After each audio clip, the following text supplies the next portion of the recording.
Great Desert Rally is the GCI wooden coaster at Happy Valley Chengdu. GCIs, especially the newer ones, usually receive high praise from coaster enthusiasts. Meanwhile, Great Desert Rally appears to get mixed thoughts from those who have and haven't ridden it. So, do I think the criticism is justified or that it is underrated? Find out in this review. Great Desert Rally is located in the Western Asia-themed section of the park. It is loosely themed to automobile racing in the desert. You enter through a nicely themed building, and before you dispatch out of the station, a car horn is played on the loudspeakers. The trains are quite plain, and there isn't any theming on the ride, but the layout definitely makes up for that. Although, one interesting detail about this layout is that it puts a large emphasis on low-to-the-ground turns, which could be interpreted as a racing simulation. Lines on this coaster can vary throughout the day. On the day I went, it was a walk-on in the morning, and the queue gradually got lengthier until it was roughly a 20 to 30 minute wait by the late afternoon. The latter portion of the queue is unfortunately unshaded, but to compensate, it does offer fantastic views of the coaster without any obstruction.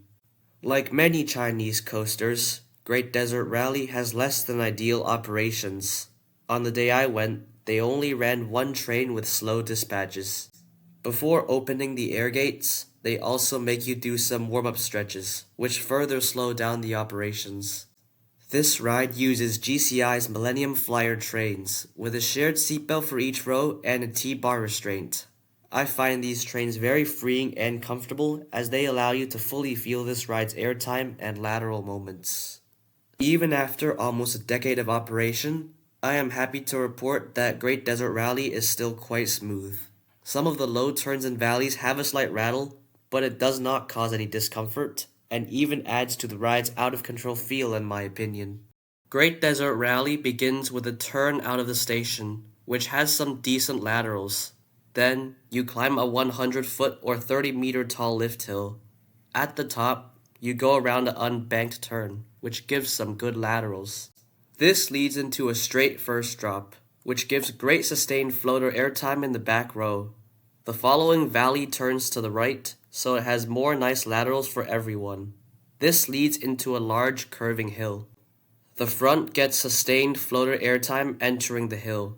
Then, everyone gets great laterals on the unbanked turn. In front, you are still getting airtime while the laterals hit, so you are completely thrown to the side. At the end of this turn, there is a small drop.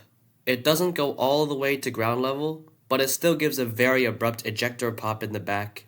Even the front gets some nice airtime on this drop.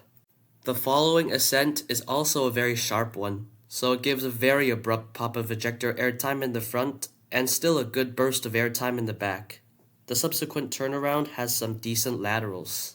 At the end of the turn, the drop isn't steep enough to give airtime, but the laterals get stronger. This is also the part where you go under the B&M dive coaster flying Apsaras in Western Region. On the ride, I did not really notice, but it is still pretty cool nonetheless. Then you traverse a low-to-the-ground turn inside the structure. The sense of speed on this turn is great, as you are surrounded on all sides by supports, and the turn also has great laterals. Like I said earlier, these are not all that common on GCIs or wooden coasters in general, but I suspect it could be part of the racing theme, which I think is actually pretty clever. That is followed by a bunny hill, which gives very good sustained floater airtime, and the exit has some more laterals. That is followed by another turnaround. The entry has a nice floater airtime pop up front. The turn has some good laterals as well as head choppers with the supports. The drop off the turnaround has more good sustained floater airtime in the back row. The bottom of this drop turns to the left, so you get some abrupt laterals. This immediately transitions into a low turn to the right, which is actually on the inside of the turn earlier on the ride. The laterals suddenly switch directions, and you once again get nice head choppers with the supports. Although some may complain about the ride's lack of airtime, I enjoy the out-of-control feeling from the alternating laterals. This is followed by a small speed hill, giving more strong floater airtime. At the end of the hill, it turns to the left, giving sudden laterals while you are still out of your seat.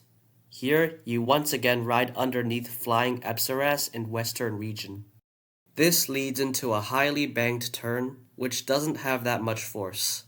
However, the drop off this turnaround has some great floater airtime in the back. This is followed by another bunny hill with more sustained floater airtime, which is followed by one last low turn with good laterals before you jump up into a brake run, giving more sustained floater airtime up front. But the ride isn't over yet. If the coaster is running fast, the brakes will only partially slow down the train. As such, the following unbanked turn gives some decent laterals. Then you hit the final brake run and return to the station, ending the 1 kilometer or 3,281 foot long coaster. Overall, Great Desert Rally is a really good wooden roller coaster. It may not have quite as much airtime as something like Jerome's Wooden Dragon, but it does excel in the lateral department. Throughout the ride, there are a lot of turns both high and low that pin you to the side of the train. With all that said, it is no slouch in the airtime department either, as it has a lot of good floater airtime moments, as well as a couple of sharper ejector pops. At times, it even sends you flying out of your seat on an airtime moment before slamming you to the side with powerful laterals. These parts, as well as the rapidly alternating laterals, are particularly wild and intense, and I love it. I also want to note that at least on the day I went, Great Desert Rally didn't seem to run faster as the day went by. It was consistent throughout, meaning you do not have to worry about coming later when it is running faster.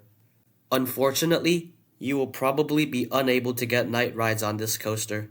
As you might know, the entire country of China is in the Beijing time zone. This means that Chengdu, which is to the west of the capital, experiences later sunsets. In addition, Great Desert Rally closed at 5:30 when the sunlight was still quite intense. In contrast, Flyover Mediterranean, the Intamin Megalite, closed with the park at 9, making it possible to get night rides on that. A lot of people probably saw a POV of this ride and noticed that it didn't have as many airtime moments as they would like, or that it didn't look as sharp as they expected, and dismissed it as forceless. But let this be a lesson to never judge a roller coaster by its POV, because as I just noted, Great Desert Rally is an incredibly fast-paced ride with a lot of powerful laterals and good airtime. It is actually quite underrated in that regard. So, what would I rate Great Desert Rally? I would give it a 9 out of 10. Although it is certainly overshadowed by other wooden coasters in the country, Great Desert Rally is still an excellent ride that is absolutely worth riding. And keep in mind that the park has some other great coasters, making it even more worth a visit. For example, Flyover Mediterranean is the best iteration of the Intamin Megalite model that I have ridden, but that is a story for another video. So, what are your thoughts on Great Desert Rally? Have you ridden it? Do you think it is underrated? I would love to hear all of your thoughts down in the comments. I hope you enjoyed this coaster review, and I would be grateful if you subscribe, since more videos will be coming soon. Thanks for watching.